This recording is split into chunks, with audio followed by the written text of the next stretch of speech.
ഇപ്പോഴും CPM പറയുന്നത് അവരുടെ വെറും ഒരു ഏരിയ കമ്മിറ്റി അംഗം മാത്രമായിരുന്ന കുഞ്ഞനന്തൻ പാവമാട എന്നുള്ള തിയറിയാണ്. ലോലഹൃദയനാണ്, ഒരു എറുമ്പിനെ പോലും ഉപദ്രവിക്കാത്ത ആളാണ് എന്ന് പറയുന്നു.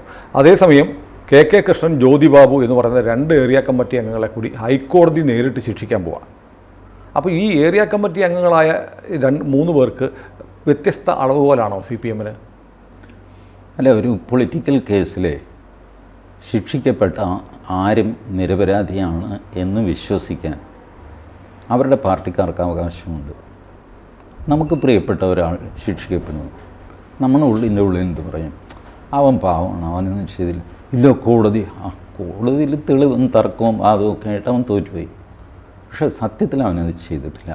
എനിക്കറിയാം അവൻ. അതും പറഞ്ഞിട്ടുണ്ട്. ഇങ്ങനെ ഈ ശിക്ഷയ്ക്ക് ശേഷവും എൻ്റെ ആളുകൾ നിരപരാധികളാണ് എന്ന് ഞാൻ വാദിച്ചുകൊണ്ടേയിരിക്കും. അത് ഒരു സെൻറ്റിമെൻ്റൽ വാദം എന്നതിനപ്പുറത്തേക്ക്. കുഞ്ഞനന്തൻ്റെ കാര്യം മാത്രമേ പറയുന്നുള്ളൂ, ബാക്കിയുള്ളവരുടെ കാര്യത്തിൽ പറയുന്നില്ല. അത് അവർക്ക് പ്രിയപ്പെട്ട ഒരാൾ കുഞ്ഞനന്തനായിരുന്നു കൂട്ടത്തിൽ. ഉറുമ്പിനെ പോലും നോവിക്കാത്ത ആൾ. എനിക്കറിഞ്ഞൂടാ കുഞ്ഞനന്തനെ ഏതെങ്കിലും ഉറുമ്പിനെ നോവിച്ചിട്ടുണ്ടോ. ഉറുമ്പിനെ നോവിക്കാത്ത ആളായിരിക്കും. ഉറുമ്പിനെ നോവിച്ചതിനല്ല കുഞ്ഞനന്തൻ ശിക്ഷിക്കപ്പെട്ടത്, മനുഷ്യനെ വെട്ടിക്കൊന്നതിന് പോലുമല്ല. അതാണ് രസം. ഈ വെട്ടിക്കൊലയിൽ കുഞ്ഞനന്തന് യാതൊരു പങ്കുമില്ല. വെട്ടിക്കൊലയുടെ ഗൂഢാലോചനയിലാണ് കുഞ്ഞനന്തൻ സൂപ്പർവൈസ് ചെയ്തു. അപ്പോൾ ഉറുമ്പിനെ പോലും നോവിക്കാത്ത ആൾ ചിലപ്പോൾ മനുഷ്യനെ കൊല്ലാനുള്ള ഗൂഢാലോചനയിൽ പങ്കെടുക്കും. കാരണം ഡയറക്റ്റ് വാളെടുത്ത് വെട്ടാനാണല്ലോ കുഞ്ഞനന്തന് കൈവറയ്ക്കുന്നത്. സാധുവാണ്, ഹൃദയാലുവാണ്. എനിക്ക് പറ്റില്ല, എന്നാൽ പിന്നെ ഞാൻ വെട്ടട്ടെ ചേട്ടാ, നീ വെട്ടുന്നെങ്കിൽ വെട്ടിക്കോ, ഞാൻ ഇത് തല തിരിച്ചു പിടിക്കും. ഇതൊക്കെ മനുഷ്യ സഹജമാണ്. ലോകത്തിലെ ഏറ്റവും വലിയ പട്ടാളക്കാരനായിരുന്നു നെപ്പോളിയന് വെള്ളം പേടിയായിരുന്നു, കടലിലിറങ്ങില്ല. ഏറ്റവും വലിയ കപ്പൽപ്പടയുള്ളത് നെപ്പോളിയനാണ്. പക്ഷേ നെപ്പോളിയന് കടലിലിറങ്ങാൻ പേടിയായിരുന്നു. ബീച്ചിൽ പോലും നെപ്പോളിയൻ നടക്കുമ്പോൾ പേടിയാണ്, തിരവെന്ന് നമ്മളെ പിടിച്ചുകൊണ്ട് പോകും. This was Napoleon. ബട്ട് കടലിലെ രാജാവായിട്ട് നെപ്പോളിയൻ ലോകം മുഴുവൻ. അപ്പോൾ ഈ ഉറുമ്പിനെ നോവിക്കാത്ത ആള് മനുഷ്യരെയോ വെട്ടിക്കൊല്ലാനൊക്കെയായിട്ടുള്ള ഗൂഢാലോചന. ആ ഗൂഢാലോചനയാണ് കുഞ്ഞനന്തൻ പെട്ടിരിക്കുന്നത്. അല്ലാതെ TP ചന്ദ്രശേഖരനെ രസം എന്താണെന്നറിയാമോ? TP ചന്ദ്രശേഖരനെ വെട്ടിയ ഒരൊറ്റ പ്രതിയും ഗൂഢാലോചനയിൽ പ്രതിയല്ല. ഓരോന്നായിട്ട് എടുത്തിട്ട് ഹൈക്കോടതി കൊടിസുനി, കിർമാണി മനോജ്, ട്രൗസർ മനോജന, അദ്ദേഹത്തെ എല്ലാവരെയും ഗൂഢാലോചനയിൽ നിന്ന് ഒഴിവാക്കി. കാരണം ഇവർക്ക് ഗൂഢാലോചനയിൽ പങ്കില്ല. ഗൂഢാലോചനയ്ക്ക് ശേഷം എക്സിക്യൂട്ട് ചെയ്യുന്നതിലാണ് ഇവർക്ക് പങ്ക്. ഇവരോടാകെ പറഞ്ഞിരിക്കുന്നത്, എടാ TP ചന്ദ്രശേഖരനെ ഒന്ന് കൊത്തണം. അതാണ് അതിൻ്റെ ഭാഷ, മലബാർ ഭാഷ. കൊല്ലുക എന്നുള്ളത്, കൊത്തുക എന്നാണ്. ഒന്ന് കൊത്തണം. ആരെ ചേട്ടാ ചന്ദ്രശേഖരൻ? കാണിച്ചു തരാം. 4-ാം തീയതി രാത്രിയാണ് ചന്ദ്രശേഖരൻ കൊല്ലപ്പെടുന്നത്. 2-ാം തീയതി മുതൽ ഈ ടീം ഒഞ്ചിയം, ഓർക്കാട്ടേരി, വള്ളിക്കാട് ഈ സ്ഥലത്തായിട്ട് കറങ്ങുന്നുണ്ട്. ഐഡൻറ്റിഫൈ ചെയ്യുന്നു കൃത്യമായിട്ട്. പല തവണ കണ്ട് ഇത് തന്നെയാണ്, ആൾ മാറിപ്പോരുതല്ല, ഇത് തന്നെയാണ് എന്ന് കണ്ട് ഐഡൻറ്റിഫൈ ചെയ്യുന്നു. എന്നിട്ടാണ് വെട്ടിക്കൊല്ലുന്നത്. എന്തിനാണ് വെട്ടിക്കൊല്ലുന്നതെന്ന് പോലും അവർക്കറിയില്ല. അവർ എക്സിക്യൂട്ടീവ് ഗ്യാങ്ങാണ്, കൊട്ടേഷൻ ഗ്യാങ് എന്നൊക്കെ പറയില്ല.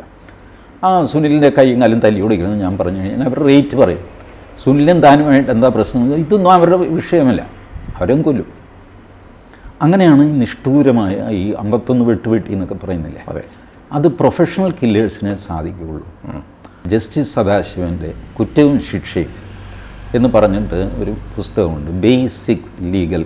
എനിക്കൊരു ലീഗൽ തോട്ട് ഉണ്ടാവാൻ കാരണം ആ പുസ്തകമാണ്. വേ ബാക്ക് ഞാൻ 1973 NBSൽ നിന്ന് വായിച്ചതാണ്. ഇന്നും എൻ്റെ കയ്യിലുണ്ട്. ബേസിക് ക്രിമിനൽ ലോ നമുക്ക് മനസ്സിലാവുന്നത് വായിച്ചാൽ. അതിൽ അദ്ദേഹത്തിൻ്റെ ഒരു ഡെമോൺസ്ട്രേഷൻ പറയുന്നുണ്ട്. ഗോപാലനും മാധവനും വലിയ കൂട്ടുകാരനാണ്. ഒരു ദിവസം മാധവൻ വീട്ടിലേക്ക് വന്നു കഴിഞ്ഞപ്പോൾ ഗോപാലൻ മാധവൻ്റെ ഭാര്യയുടെ കൂടെയുണ്ട്. മൂലയിരുന്ന് കോടാലി എടുത്തിട്ട് മാധവൻ ഒരു ഒറ്റ വെട്ടുന്നു ഗോപാലൻ മരിക്കുന്നു. ഇതാണ് സഡൻ റേജ്. ഒറ്റ വെട്ട് മരിച്ചു പോകും, ചിലപ്പോൾ മരിക്കാതെ പോകും. ഇയാൾ പിന്നെ മിക്കവാറും ഈ കോടാലിയുമായിട്ട് പോലീസ് സ്റ്റേഷനിൽ കീഴടങ്ങും. ഇതൊക്കെ സഡൻ റേജ് കൊണ്ട് മനുഷ്യൻ ചെയ്യുന്നതാണ്. ഈ 51 വെട്ടൊക്കെ വെട്ടണമെങ്കിൽ പ്രൊഫഷണൽസിനെ സാധിക്കുള്ളൂ. കുഞ്ഞനന്തന് പറ്റില്ല. കുഞ്ഞനന്തൻ പ്രൊഫഷണൽ കില്ലറല്ല, ഉറുമ്പിനെ പോലും നോവിക്കാത്ത ആളാണ്. പക്ഷേ കുഞ്ഞനന്തൻ അതുകൊണ്ട് എന്ത് ചെയ്തു? ഈ കൊടിസുനി ഇത്യാദി പ്രൊഫഷണൽ കില്ലേഴ്സിനെ പണിയേൽപ്പിച്ചു. അവർക്ക് TP ചന്ദ്രശേഖരനോട് വിരോധമൊന്നുമില്ല. അയാൾ മാർക്സിസ്റ്റ് പാർട്ടിയിൽ നിന്നാലും നിന്നില്ലെങ്കിലും അവർക്കെന്താ, അവരുടെ ഉപജീവനം, അവരുടെ ഓപ്പറേഷൻ ലെവൽ വേറെയാണ്. പൊളിറ്റിക്കലി ഒരു കണക്ഷൻ അവർക്കുണ്ടെന്ന് വെച്ചാൽ വല്ലാതെ അവരെ തല്ലുകയോ പിടിക്കുകയോ വെച്ച് സ്റ്റേഷനിൽ ആരെങ്കിലും വിളിച്ച് പറയണ്ടേ, തല്ലരുത്, നമ്മുടെ ഒരു പയ്യനാണെന്നൊക്കെ. ഇതിൻ്റെയൊക്കെ ആവശ്യം അവർക്ക് പൊളിറ്റിക്കൽ കണക്ഷൻസ് കൊണ്ടുള്ളൂ. അടി കിട്ടാതെ നോക്കുക, പരോള് കിട്ടുക, ഇതിനൊക്കെയുള്ള പൊളിറ്റിക്കൽ ബന്ധമേ അവർക്കുള്ളൂ. Otherwise they are professional killers. അങ്ങനെയാണ് അവരെ മുടക്കുഴി മലയിൽ പോയിട്ട് പിടിച്ചൊക്കെ ഇറക്കുന്നത്. അത് CPM ഒരുക്കിയ സംരക്ഷണമാണ്. കുഞ്ഞനന്തൻ ഈ ഗൂഢാലോചനയിൽ പങ്കാളിയായതുകൊണ്ടാണ് ശിക്ഷിക്കപ്പെട്ടത്.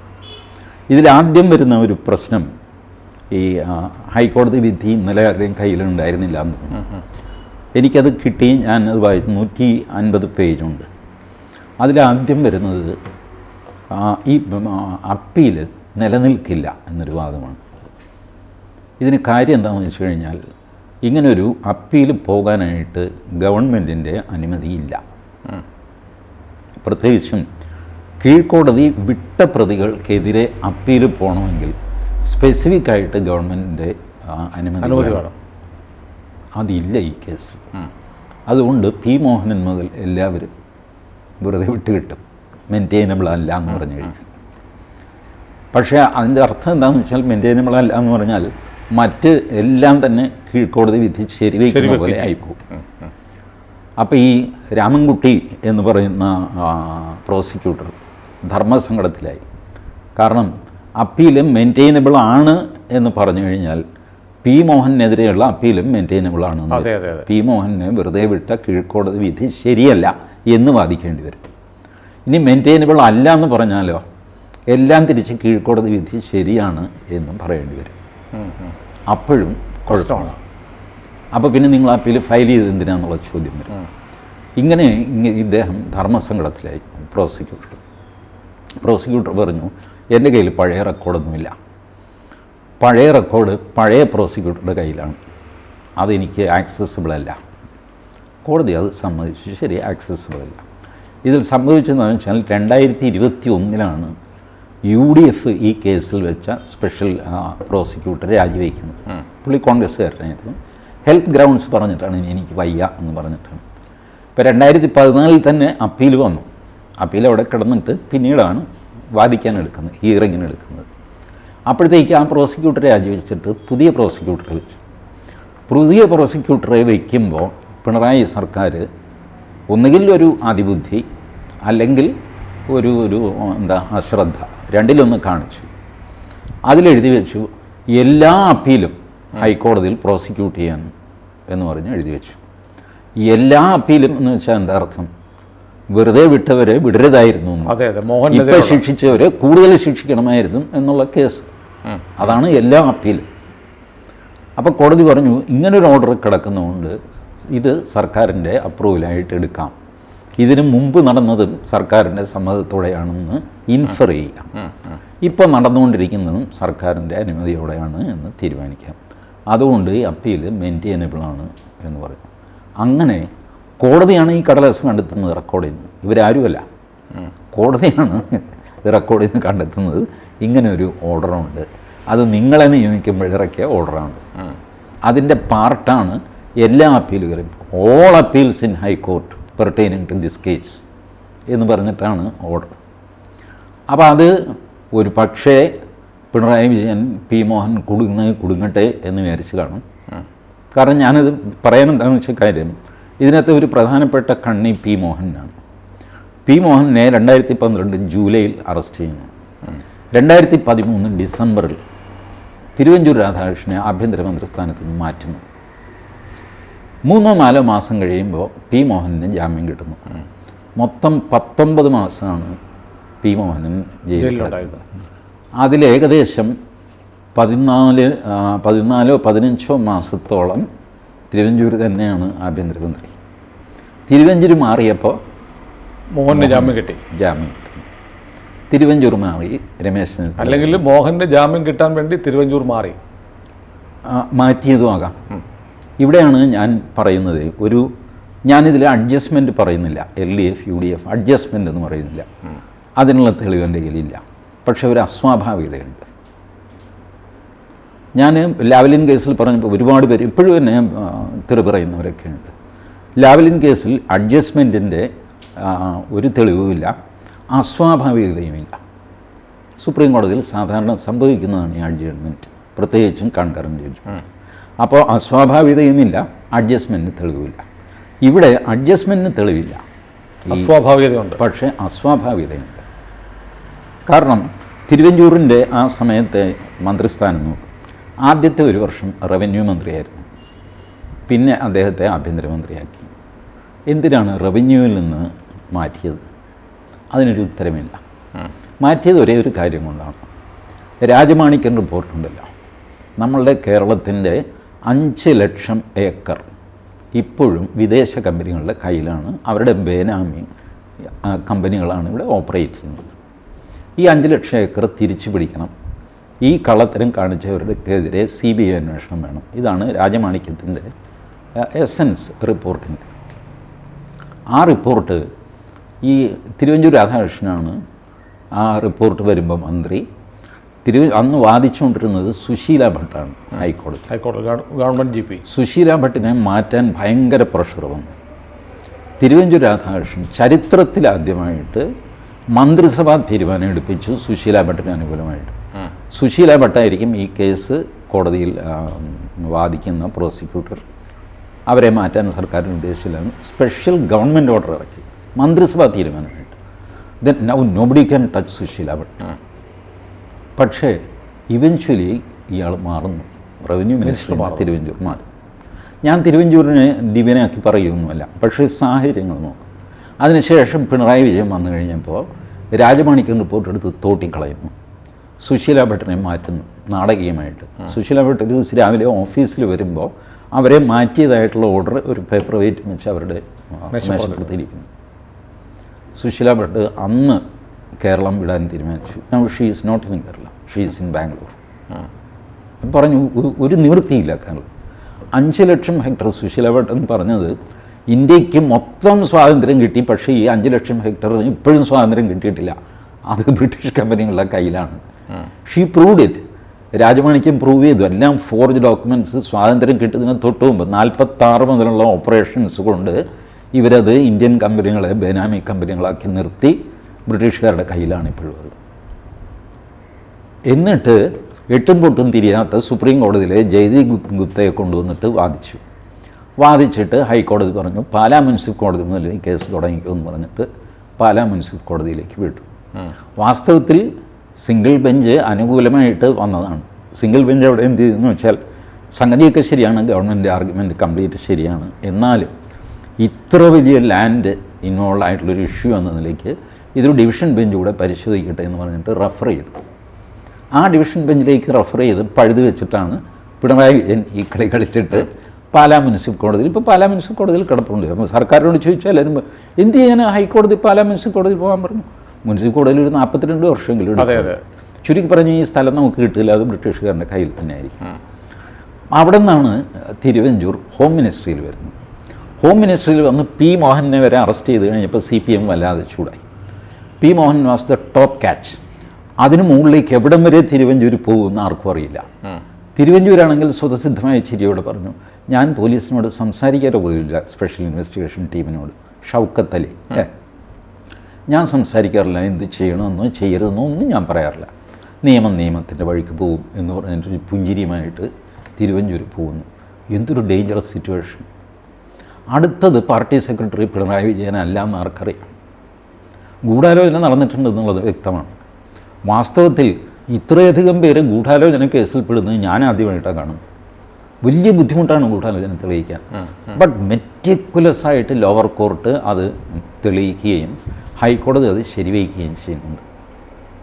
ഇപ്പം തിരുവഞ്ചൂരിനെ ഹോം മിനിസ്ട്രിയിൽ നിന്ന് മാറ്റിയതിൽ ഒരു അസ്വാഭാവികതയുണ്ട് എന്ന് ഞാൻ കരുതുന്നു. ദുരൂഹത എന്ന് പറയുന്ന ഒരു മോശം വാക്ക് ഞാൻ ഉപയോഗിക്കുന്നില്ല, അസ്വാഭാവികതയുണ്ട്. അതിനൊരു എക്സ്പ്ലനേഷൻ UDF തരേണ്ടതാണ്. LDF തരേണ്ടത് ഈ പ്രോസിക്യൂട്ടറെ വെച്ചതിനാണ്.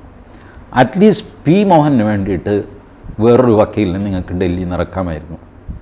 വൈദ്യനാഥനെയും അരവിന്ദ് ദത്തറിനെയും ജയ്ദീപ് ഗുപ്തയൊക്കെ ഇറക്കുന്ന പിണറായി വിജയൻ പി മോഹനെ വെറും കുമാരൻകുട്ടിക്ക് ഇട്ടുകൊടുത്തത് എന്തുകൊണ്ടാണ്?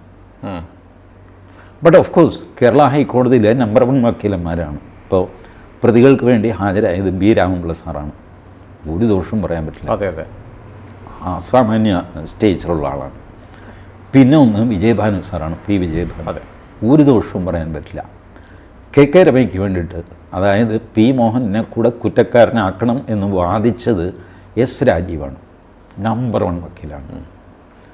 ഹൈക്കോടതിയിലെ നമ്പർ 1 വക്കീലന്മാരാണ് ഹാജരായത്. But where is your supreme court? Periya കേസിൽ വരെ 2 പേരുടെ കാര്യമാണ്. അത് CBIക്ക് വിടാതിരിക്കാനായിട്ട് അതിന് സുപ്രീം കോടതി നിന്ന് ആൾ തന്നു. അതെ അതെ, അത് വരുമ്പോൾ ജഡ്ജ്മെൻറ്റ് വരുമ്പോൾ നോക്കിയാൽ പോരെ. പറ്റില്ല, ഇൻവെസ്റ്റിഗേഷൻ തന്നെ ബ്ലോക്ക് ചെയ്യണം. അല്ല, പിണറായിയുടെ മനസ്സിൽ ഇപ്പോൾ മോഹൻ ഇല്ലേ? എനിക്കറിയില്ല. നവകേരള സദസ്സ് വന്നപ്പോൾ മോഹനെ കുറേ ചീത്ത വിളിച്ചിരുന്നു. There is something in that. ഒന്ന്, മോഹനൻ വെച്ച് ഈ കേസ് നിന്നു പോകുന്നു, ഇൻവെസ്റ്റിഗേഷൻ നിന്നു പോകുന്നു, തിരുവഞ്ചൂരിനെ മാറ്റുന്നു. 2, മോഹനെ ഇപ്പോൾ ആരും സംരക്ഷിക്കുന്നില്ല, കോടതിയിൽ പോലും. ഭാഗ്യത്തിന് രക്ഷപ്പെട്ടു. ഭാഗ്യത്തിന്, by the skin of the teeth എന്ന് ഇംഗ്ലീഷിൽ പറയൂല, അങ്ങനെ മോഹൻ രക്ഷപ്പെടുകയാണ് ഉണ്ടായത്. പക്ഷെ രമ വിടാൻ പോകുന്നില്ല. രമ വിടാൻ പോകുന്നില്ല. പക്ഷേ സുപ്രീം കോടതിയിൽ പോയാൽ ഈ കേസ് പിന്നെയും നീണ്ടുപോകും. ബട്ട് ഇവൻച്വലി രമയ്ക്ക് നീതി കിട്ടുമെന്ന് തന്നെയാണ് ഞാൻ വിശ്വസിക്കുന്നത്. പക്ഷേ ഇതിനൊപ്പം തന്നെ CBI അന്വേഷണം ആവശ്യപ്പെട്ടുള്ള ഒരു പെറ്റീഷൻ കൂടെ ഹൈക്കോടതിയിലുണ്ടല്ലോ. അതിൽ തീർപ്പായോ? ഇല്ല ഇല്ല ഇല്ല ഇല്ല, ഇന്നലെ പറയുന്നുണ്ട്. CBI അന്വേഷണം ആവശ്യപ്പെട്ടുള്ള അന്വേഷണം പെൻഡിങ് ആണ് എന്ന് പറയുന്നുണ്ട്. It's very difficult. ഞാൻ ഒരു കാര്യം പറയട്ടെ. ഈ ഒരു ക്രിമിനൽ കേസിൻ്റെ അന്വേഷണം, അതിൻ്റെ 48 മണിക്കൂറിനുള്ളിൽ അതിൻ്റെ എവിഡൻസ് കളക്ട് ചെയ്തില്ലെങ്കിൽ അത് പോക്കാണ്. പിന്നെ വലിയ പ്രയാസമാണ് എസ്റ്റാബ്ലിഷ് ചെയ്യാൻ. CBI അന്വേഷണം ആവശ്യപ്പെട്ടവർക്ക് അത് കിട്ടിക്കോട്ടെ, CBI അന്വേഷിച്ചോട്ടെ, കൂടുതൽ എന്തെങ്കിലും ഉണ്ടെങ്കിൽ തെളിയട്ടെ, എല്ലാ ആശംസകളും. പക്ഷേ എൻ്റെ ഇത്രയും കാലത്തെ ക്രിമിനൽ കേസുകൾ ഒബ്സർവ് ചെയ്ത്, ഞാൻ വാദിച്ചിട്ടൊന്നുമില്ല, വായിച്ചതിൽ നിന്നും ഒബ്സർവ് ചെയ്തതിൽ നിന്നും പല വക്കീലന്മാരുമായിട്ട് ഇൻറ്ററാക്ട് ചെയ്തതിൽ നിന്നും ഞാൻ എത്തിച്ചേർന്നൊരു നിഗമനം, വിതിൻ 48 hours എവിഡൻസ് കളക്ട് ചെയ്തില്ലെങ്കിൽ ആ കേസ് ദുർബലമായി. പിന്നെ വളരെ ബുദ്ധിമുട്ടാണ് കൺവിക്ഷൻ ഉണ്ടാവാൻ. Best of luck. ഏതായാലും ഈ കേസിൽ TPയുടെ ഒരാത്മാവിൻ്റെ ഇടപെടലുണ്ട്. അതൊന്നും ഉണ്ടെന്ന് എനിക്ക് അല്ലെങ്കിൽ പിന്നെ ഈ ഞാനൊരു കാര്യം പറയട്ടെ. ഈ TP ചന്ദ്രശേഖരനെ ഇങ്ങനെ വലിയ ദിവ്യനാക്കുന്നതിലും എനിക്ക് അഭിപ്രായമില്ല. ഞാൻ 1999 55 വെട്ടുവെട്ടി KT ജയകൃഷ്ണനെ കൊന്നത്. അന്ന് എവിടെയായിരുന്നു TP ചന്ദ്രശേഖരൻ? മനുഷ്യത്വം ഉണ്ടായിരുന്നു അങ്ങേർക്ക്. അന്ന് എവിടെയായിരുന്നു KK രമ? മനുഷ്യത്വം ഉണ്ടായിരുന്നു. അപ്പോൾ ഈ മനുഷ്യത്വം സംഗതിയൊക്കെ എന്നെ വെട്ടുമ്പോൾ, എനിക്ക് നോവുമ്പോൾ, ഞാൻ ചാവുമ്പോൾ മനുഷ്യത്വം. വേറൊരാളെ കൊല്ലുമ്പോൾ നിങ്ങളുടെ മനസാക്ഷി നടുങ്ങിയില്ലല്ലോ, ഒരക്ഷരം വേണ്ടിയില്ലല്ലോ. TP ചന്ദ്രശേഖരൻ എന്താ break away faction from CPM. അതെ അതെ, ബ്രേക്ക് അവേ ഫാക്ഷനും മദർ ഫാക്ഷനുമായിട്ടുള്ള തർക്കത്തിലാണ് അയാൾ കൊല്ലപ്പെട്ടത്. അല്ലാതെ അയാൾ മഹാത്മാഗാന്ധിയായിട്ടൊന്നുമല്ല. അല്ല, ഞാൻ TG പറഞ്ഞത്, ഞാൻ പറയുന്നത് ഇവരെല്ലാം മനസാക്ഷി, ഈ KK രമ അടക്കം തരുമ്പ് മനസാക്ഷിയില്ലാത്തവരാണ് മനുഷ്യൻ മരിക്കുന്നത്. അവർക്ക് ജയകൃഷ്ണൻ മാഷ് കൊല്ലപ്പെടുമ്പോൾ ഈ സിസ്റ്റത്തിന്റെ ഭാഗമല്ലോ. MN വിജയൻ പരസ്യമായിട്ട് ന്യായീകരിച്ചല്ലോ അതിനെ. വലിയ ബുദ്ധിജീവി, സൈദ്ധാന്തികനാണല്ലോ ഇവരുടെ. MN വിജയൻ അതിനെ ന്യായീകരിച്ചു. പറശ്ശിനിക്കടവ് സ്നേക്ക് പാർക്ക് കത്തിച്ചതിനെ MN വിജയൻ ന്യായീകരിച്ചു. മനുഷ്യത്വഹീനമായ എല്ലാ പരിപാടിയെയും ന്യായീകരിച്ചിരുന്ന ആൾക്കാർ അവർ തമ്മിൽ വഴക്കുണ്ടായിരുന്നപ്പോൾ അവർ കൊന്നുകളഞ്ഞ ഒരാളിനെ അയാൾ പെട്ടെന്ന് മഹാനാകുന്നു. അതൊന്നും അംഗീകരിച്ചു കൊടുക്കാൻ പറ്റില്ല. ഞാനിത് കേസിൻ്റെ മെറിറ്റ് വെച്ചാണ് പറയുന്നത്, അല്ല TP ചന്ദ്രശേഖരനോട് എന്തെങ്കിലും ആരാധന ഉണ്ടായിട്ട് പറയുന്നൊന്നുമല്ല. I just consider him as another Marxist and I am against every killing. ആരെ കൊന്നു കഴിഞ്ഞാൽ അതിനെതിരാണ് ഞാൻ. ഈ 2 കാര്യം വെച്ചാണ്, അല്ലാതെ അങ്ങേരും മഹാത്മാഗാന്ധി ആയതുകൊണ്ടൊന്നുമല്ല. പക്ഷേ വളരെ അസാധാരണമല്ലേ ഈ കേസിൽ ശിക്ഷിക്കപ്പെട്ട പ്രതികളെ കോടതി 26-ന് വിളിച്ചു വരുത്തുകയാണ്. കൂടുതൽ ശിക്ഷ കൊടുക്കുന്ന കാര്യത്തിൽ അന്ന് തീരുമാനിക്കും. അത് വലിയൊരു പ്രശ്നം തന്നെയാണ്. എങ്ങനെയാണ് ഇത് റയറസ്റ്റ് ഓഫ് റയർ കേസ് ആകാത്തത്? ഒന്ന്, മോട്ടീവ് ഇല്ലാതെ കൊട്ടേഷൻ വാങ്ങിച്ച് ക്രൂരമായിട്ടുള്ള കൊലപാതകം, ഇത്രയധികം വെട്ടി കഷ്ണം കണ്ടം തുണ്ടമാക്കിയ കൊലപാതകം, അതൊരു cold blood rarest of rare കേസല്ലേ? അതിന് വധശിക്ഷ കൊടുക്കേണ്ടതല്ലേ?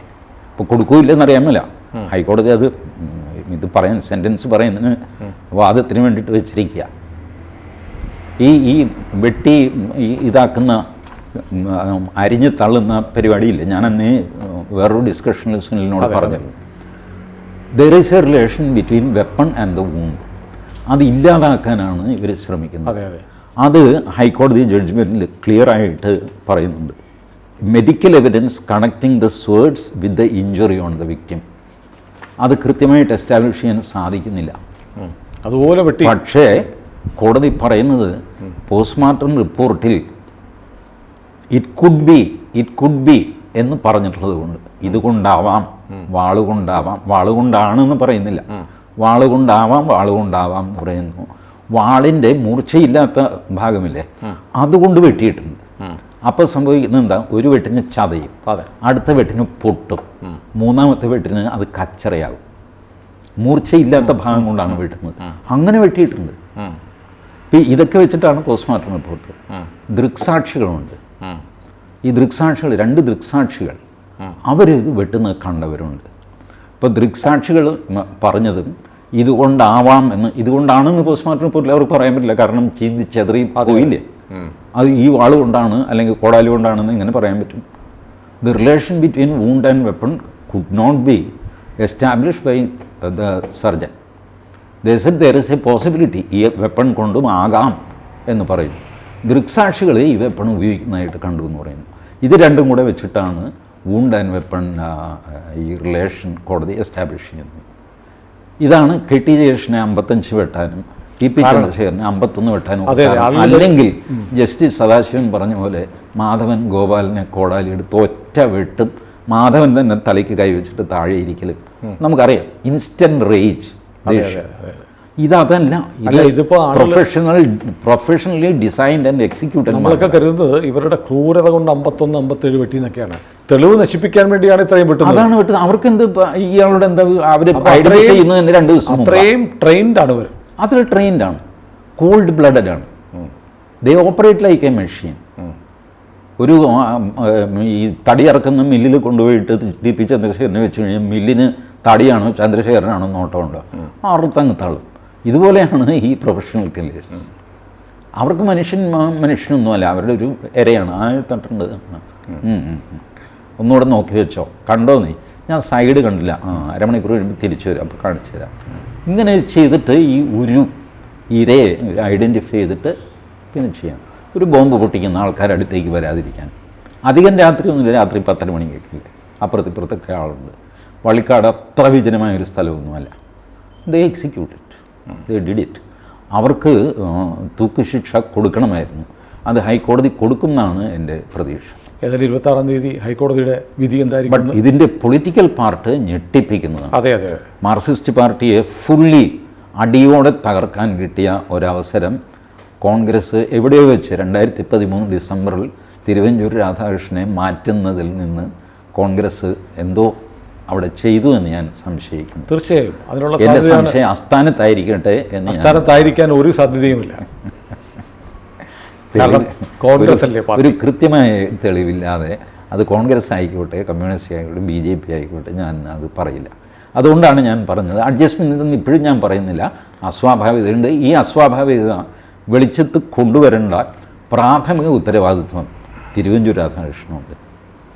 പക്ഷേ അദ്ദേഹം അത് പറയുമോ എനിക്കറിയില്ല. തിരുവഞ്ചൂർ രാധാകൃഷ്ണൻ വലിയ കോൺഗ്രസ്സുകാരനാണ്, രമേശ് ചെന്നിത്തലയേക്കാൾ. ഞാൻ പറഞ്ഞില്ലേ, കോൺഗ്രസ്സിൽ ഒരുപാട് കമ്മ്യൂണിസ്റ്റുകാരുണ്ട്. ഒരുപക്ഷെ അവരുടെ എണ്ണമാണ് കൂടുതൽ. ഈ VD സതീശനൊക്കെ ഒന്നാം തരം കമ്മ്യൂണിസ്റ്റാണ്. ഇതല്ലാതെ നിൽക്കുന്ന 2-3 പേരാണ് ഈ തിരുവഞ്ചൂർ രാധാകൃഷ്ണൻ, ഉമ്മൻചാണ്ടി ഇപ്പം മരിച്ചുപോയി. ഇവരൊക്കെ ഈ തനി കോൺഗ്രസ്സുകാരാണ്. അസാമാന്യമായ ജനാധിപത്യ ബോധമുള്ള മനുഷ്യർ. ഏതായാലും തിരുവഞ്ചൂർ എന്തെങ്കിലും സത്യം തുറന്നു പറയുമായിരിക്കും. തുറന്ന് പറഞ്ഞാലുണ്ടാകുന്ന പൊളിറ്റിക്കൽ കോലാഹലമുണ്ടല്ലോ, അത് തിരുവഞ്ചൂർ വിചാരിച്ചാൽ പോലും പിടിച്ചു നിർത്താൻ പറ്റില്ല. അതാണ് തിരുവഞ്ചൂരിൻ്റെ ധർമ്മസങ്കടം എന്ന് ഞാൻ കരുതുന്നു. നല്ല മനുഷ്യനാണ് തിരുവഞ്ചൂർ.